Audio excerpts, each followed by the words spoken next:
দাঁতের ব্যথা ভোগায়নি এমন মানুষ কমই আছে, তবে অসহ্য দাঁত ব্যথার দিন হয়তো শেষ হয়ে আসছে। প্রাকৃতিক উপায়েই আবার গজাবে দাঁত। নকল দাঁতে ভরসা না করে অবিকল আসল দাঁত ফের বসিয়ে নেওয়া যাবে।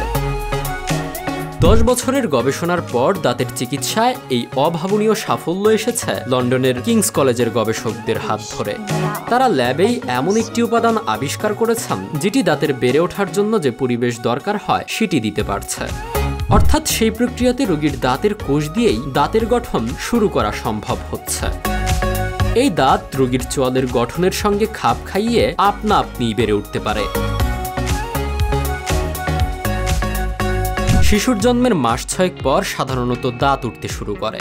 তারপর 7-8 বছর বয়সে দুধদাঁত পড়ে গিয়ে গজায় নতুন দাঁত, যা বৃদ্ধ বয়স পর্যন্ত সঙ্গী হয়ে থাকে। এর মাঝে দাঁতের সমস্যার কারণে দাঁত তুলতে হলে কৃত্রিম দাঁত বসিয়ে নেন বহু মানুষ।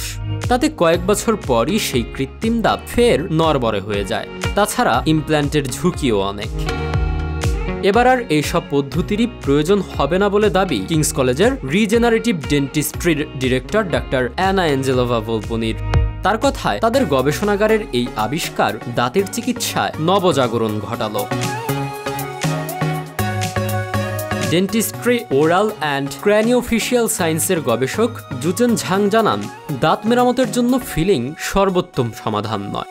সময়ের সঙ্গে এগুলি দাঁতের গঠনকে দুর্বল করে দেবে, তাদের আয়ু সীমিত করবে এবং আরও ক্ষয় বা সংবেদনশীলতা বৃদ্ধি করতে পারে। অর্থাৎ ফিলিং প্রক্রিয়া কোনো স্থায়ী সমাধান নয়। ল্যাবে তৈরি এই পদ্ধতির মাধ্যমে দাঁতগুলি প্রাকৃতিকভাবে গজিয়ে উঠবে, চোয়ালের মধ্যে আসল দাঁতের মতো একত্রিত হবে।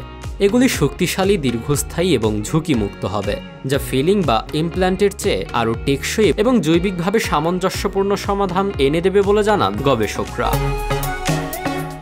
কিংস কলেজের প্রকাশিত রিপোর্টটিতে বলা হয়েছে, তিমি হাতির মতো কিছু প্রাণীর দাঁত ভেঙে গেলে আবার নতুন গজিয়ে যায়, কিন্তু মানুষের পরিণত বয়সে দাঁত ভাঙলে আর গজায় না। তবে তারা এমন একটি উপাদান তৈরি করেছেন যা দাঁতের বিকাশের জন্য প্রয়োজনীয় পরিবেশের অনুকরণ করে কোষগুলিকে বিশেষ সংকেত পাঠাতে এবং নতুন দাঁত তৈরি শুরু করতে সাহায্য করবে।